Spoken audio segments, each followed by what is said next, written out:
Now, if I was a smart YouTuber and I wanted to get lots of views, I'll probably be talking about GameStop right now and the craziness that has ensued in this David versus Goliath fight between the smart money and the dumb money.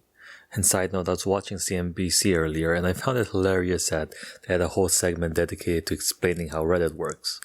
But anyway, instead of doing what pleases the YouTube algorithm, probably give me more views, I'm going to talk about something other finance channels have already released back in December, and so here are my goals for 2021 pertaining to YouTube and money in general. There was actually a study done by the University of Scranton, and they found out that only 19% of us is going to stick to our New Year's resolution. So we'll see how I fare and how I do with my 2021 goals. But before doing that, let me quickly recap how I did with some of my goals that I set for myself last year. In 2020, I wanted to, number 1, survive the pandemic. Number 2, have 50 videos on YouTube.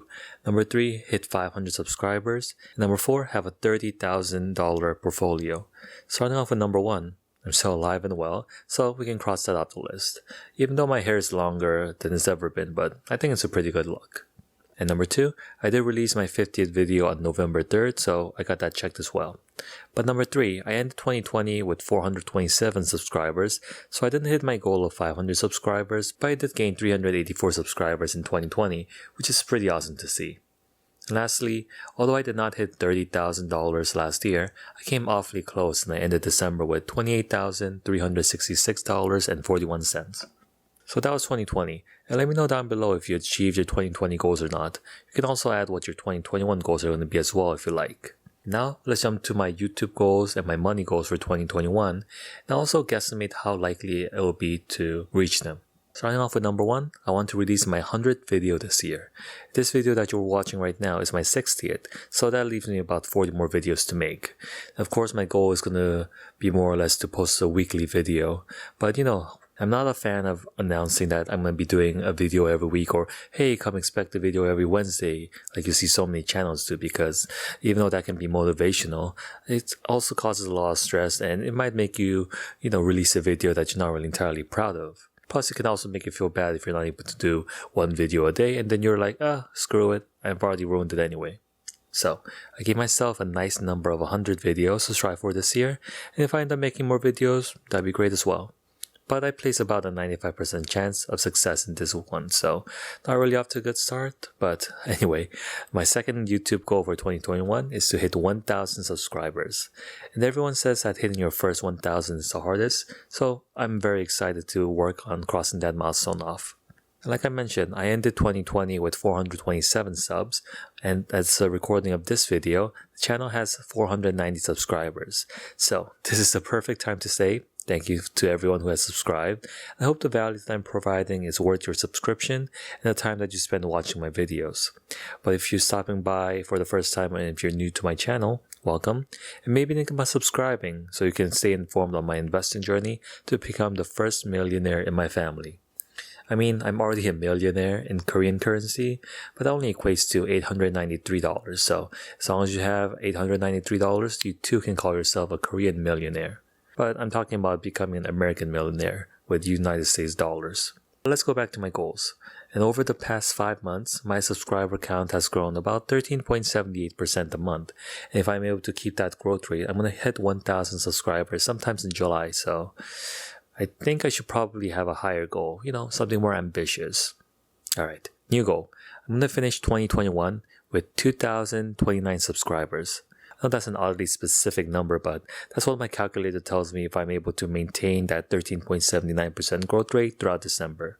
And what the hell, I'm feeling pretty positive, so I'm going to put a chance of hitting this subscriber goal at 113%, which coincidentally is the percentage of GameStop shares that was held short last July.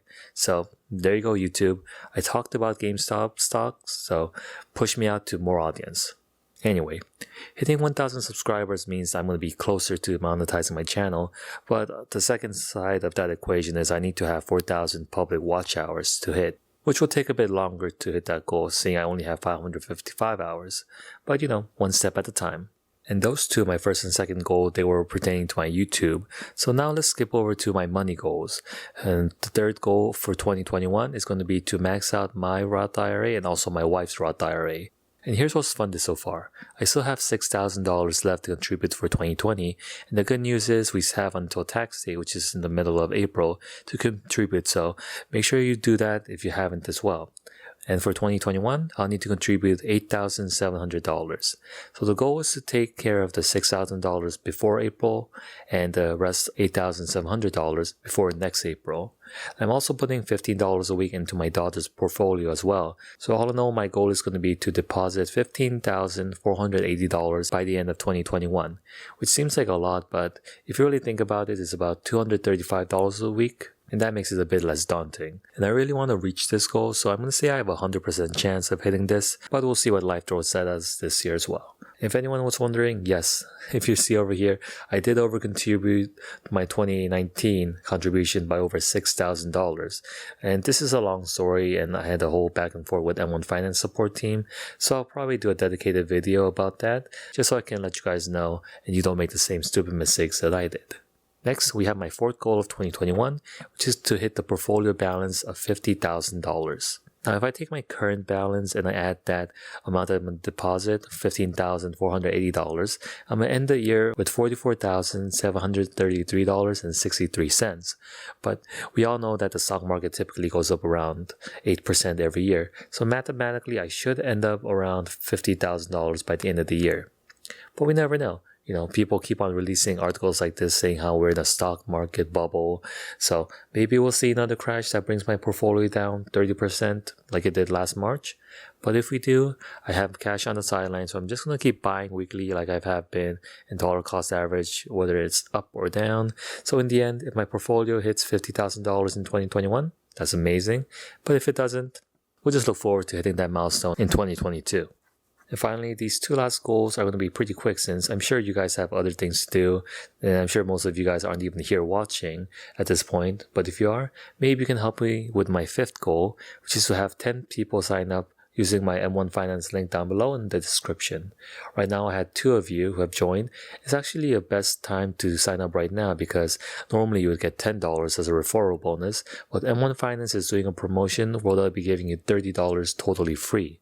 All you have to do is sign up and fund $100 into your account, and that's going to be a guaranteed 30% return, and you really can't beat that.